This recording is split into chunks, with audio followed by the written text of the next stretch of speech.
and you're an online person. I suppose so. You asked me earlier, do I think that you can divide ELT people into online and offline? And I suppose I think it's a spectrum, really. There is somebody at this conference here, I won't say who it is, who says no to Facebook, no to Twitter, no to blogs, for the kind of usual reasons. You know, I don't need Facebook, I have real friends, that kind of thing. I don't have time to blog. And those are kind of life choices, really. I mean, blogging is there to do. You know, you can't pretend that blogging doesn't exist, and so certain people, you're one of them, I'm one of them, think maybe I've got something useful to say to people, so I'll just write it down. And in the old days we might write it down and send it as an email to lots of different people, and now we just put it out there and anybody who wants to read it comes along. With regard to things like Facebook and Twitter, I don't know about anybody else, but I find Twitter is kind of not what I want to do anymore.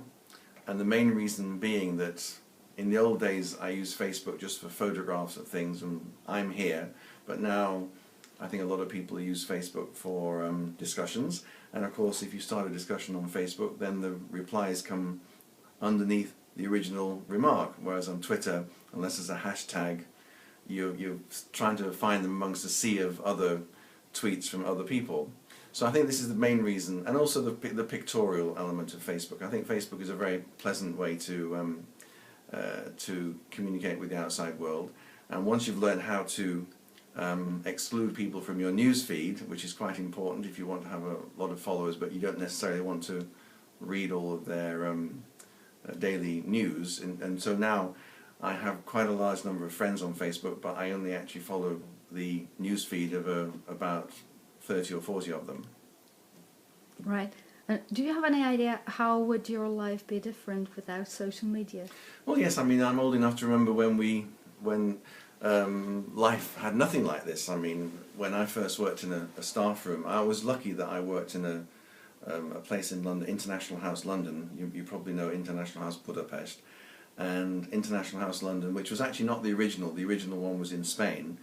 And then the founders of International House moved to London, and working there was just electric. I mean, the people who were working there at the same time, people like Jeremy Harmer and Lizzie and John Sawers, who wrote Headway, they were all there, and there was such a lot of stuff going on that you didn't really need anything else. But I was also aware of a friend of mine who worked in a college in London, a further education college, and when I went to visit him in his staff room, it was clear to me that he wasn't really good friends or you know, a kind of sympathetic colleague with anybody else in the room. And so he was very isolated.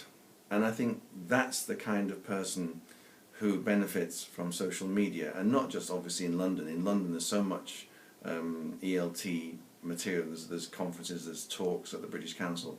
But if you're living somewhere really a long way even from the capital city of a country like Hungary, or if you're living in a remote town in Slovakia, then the chances are you don't have sympathetically minded colleagues to talk to, and you feel a little bit excluded.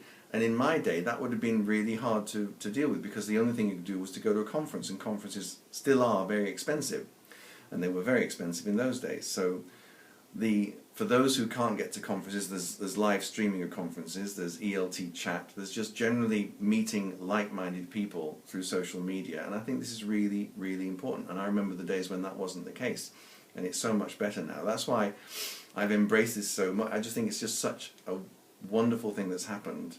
It's so much better for the profession, and it's better for the individual teachers who are living a long way from places where they might see something. Sometimes I hear opinions that this kind of professional development is not scientific enough. I mean, absolutely right, it isn't, and it's fantastic because of that. I think I said this in my other interview today, that you know, that professional development used to be very focused. You think, right, I'm going to do an MA, I'm going to do a doctorate or something, I'm going to take this summer school, this course, I'm going to go to this conference and try and see that, or I'm going to read this book. And nowadays, I think the best thing about blogging is you just having a look through Facebook or Twitter, and somebody links you to a blog by somebody like you, and it's about a subject. Oh, haven't thought about that, and you suddenly have this accidental professional development, and it's really interesting. You dive into this thing. You 5 minutes before you'd never even thought about it as a thing to read about or to write about, and there is this wonderful blog that somebody's written, and it's just, I think that kind of acts, maybe not for everybody, but for me it's great. I feel greatly enriched by reading things like that. Thank you. When are you coming to Hungary next?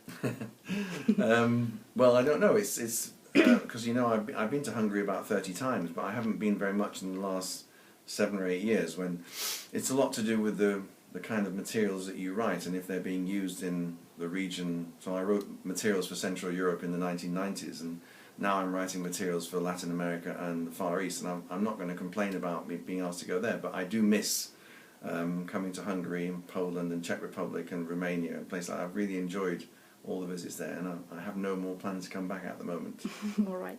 Thank you very much. You're most welcome.